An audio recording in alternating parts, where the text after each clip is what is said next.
नमस्कार। अगर आप या आपका कोई जानने वाला इनफर्टिलिटी की समस्या से जूझ रहा है तो ये वीडियो आपके लिए है। सबसे पहले तो ये जानना ज़रूरी है कि इनफर्टिलिटी होती क्या है।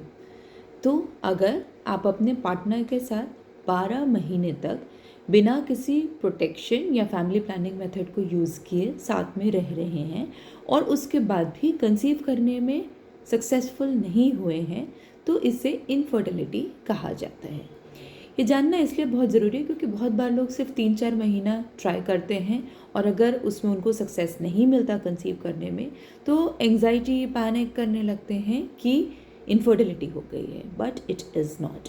हाँ, अगर आपकी उम्र 30 वर्ष से ऊपर की है तो ये सलाह दी जाती है कि 6 महीने के साथ में रहने के बाद भी अगर प्रेगनेंसी नहीं हो पाई है तो आपको अपने डॉक्टर से मिलने और कुछ ज़रूरी जांचें करा लेनी चाहिए। तो इनफर्टिलिटी की बात करें तो ये जानना ज़रूरी है कि नॉर्मली प्रेगनेंसी रुकती कैसे है। तो मैं आपको दिखाना चाहूँगी this is how a female reproductive organ system looks like.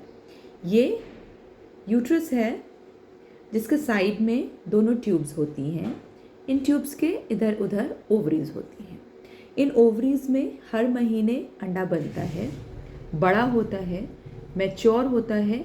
जब वो एग मैच्योर हो जाता है तो एग इस ओवरी से रिलीज़ होता है और जैसे ही वो एग यहाँ से रिलीज़ होता है इसको ट्यूब का जो एंड है इस एग को पिक कर लेता है। एग क्योंकि एक हैवी सेल होती है तो वो यहाँ से चल के सिर्फ यहाँ तक आ पाती है। जब हस्बैंड से इंटरकोर्स होता है तो सीमन वजाइना में डिपॉजिट होता है जिसमें से स्पर्म्स चलकर यूट्रस की कैविटी से होते हुए ट्यूब में यहाँ तक पहुँचते हैं जहाँ पे पहले से एग था। उस एग से ये स्पर्म कंबाइन करता है और अर्ली एम्ब्रियो को बनाता है। ये एम्ब्रियो ट्यूब से यहाँ तक मूव करके यूट्रस की वॉल में आके चिपकता है। इसकी वॉल से न्यूट्रिशन लेना शुरू करता है और फिर ग्रो करना स्टार्ट करता है। जब आपकी प्रेगनेंसी कंफर्म होती है, आपका यूरिन प्रेगनेंसी टेस्ट या ब्लड्स में प्रेगनेंसी टेस्ट पॉजिटिव आता है। So this is how a normal pregnancy occurs. अब इसमें प्रॉब्लम किस किस लेवल पे हो सकती है जिसकी वजह से इनफर्टिलिटी की समस्या होती है। किसी किसी के शरीर में अंडे नहीं बनते, जिसे कहते हैं एनओव्यूलेशन या ओव्यूलेटरी इनफर्टिलिटी। आपने सुना होगा अंडे नहीं बनते।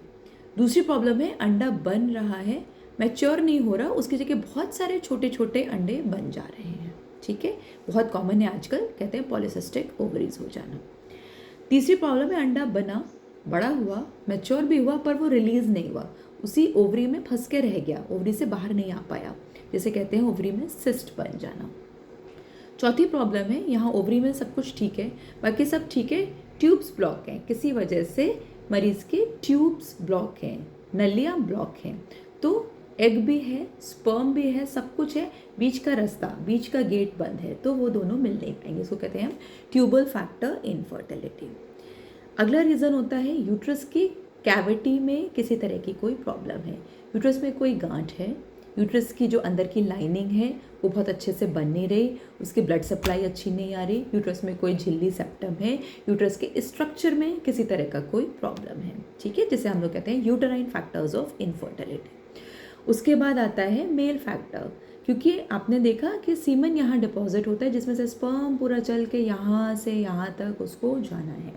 तो अगर सीमन की क्वालिटी सही नहीं है, जो सीमन में लिक्विड पार्ट है उसकी क्वालिटी सही नहीं है, या सीमन में स्पर्म की संख्या कम है या उसकी मोटिलिटी कम है, उसको चल के यहाँ से जहाँ तक जा नहीं पा रहा, तो कोई भी इस तरह का कोई फैक्टर है तो उसे कहते हैं मेल फैक्टर ऑफ इनफर्टिलिटी। और अगर हमारी ये सब चीज़ें नॉर्मल हैं, सब जांचों में ये सब चीज़ें नॉर्मल आ गई और उसके बाद भी प्रेगनेंसी नहीं रुक पा रही है तो हम लोग उसको कहते हैं इडियोपैथिक इनफर्टिलिटी। तो ये मोटे मोटे 6 कारण होते हैं जिसकी वजह से आपको कंसीव करने में प्रॉब्लम आ सकती है।